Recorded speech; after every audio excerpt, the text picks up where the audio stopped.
Hi, welcome to our next video. I'd like to talk to you about Microsoft licensing for Office products. The world of Microsoft licensing can get quite complex, and as a small, medium business, I get questioned all the time, almost every day, Dom, what's the best way to buy Office? Should I buy it with my PC? Should I buy the open license program? What about Office 365? It's very confusing and can be extremely challenging to make the right decision for the long term for your business.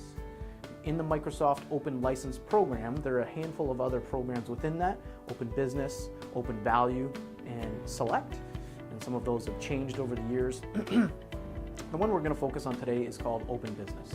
So in Open Business, it's a different thing. Now, you're engaging with Microsoft in what's called a Microsoft Authorization Agreement. It sounds funny, and we almost in a way are paying to have the privilege to buy software from Microsoft. So they have a minimum quantity requirement of 5 units. So you buy Microsoft Office, you can buy Standard, you can buy Professional Plus, and there's a number of different things that are changing with that, and we're going to deal with that in a moment. That authorization requires 5 devices, or 5 licenses. And it opens up an agreement for 2 years. Within that 2 years, Microsoft says, okay, great, I see you're serious about business and I see you're serious about using our software. We're going to allow you to then do a la carte purchases on 1 or 2 as needed for the next 2 years. But at the end of that agreement, even if you're still using the same version of Office, we're going to force you to buy another 5 licenses, whether you need them or not.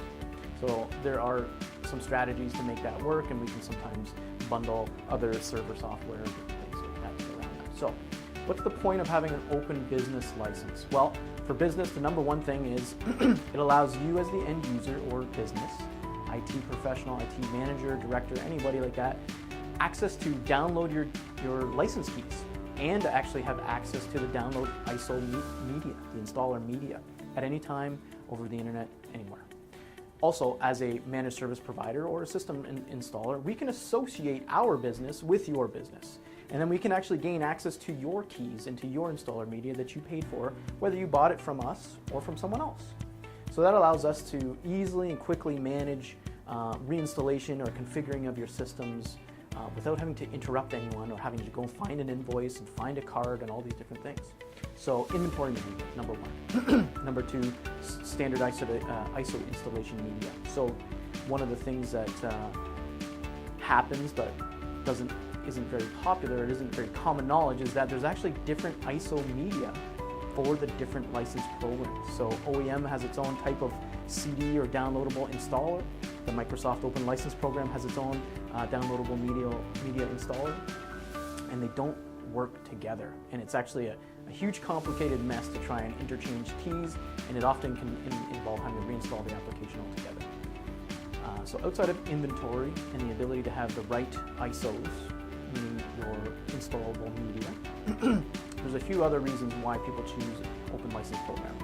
The third of that would be it's eligible to be used on other systems, so it's transferable, meaning it's no longer tied to the PC itself. You have bought the license independent of any hardware. If you decide to change your desktop or your laptop, it's okay. We can uninstall it and or decommission it, and whatever the case may be, or even leave it there and then install a second copy over here, as long as we have enough licenses to cover the amount of active users and active devices.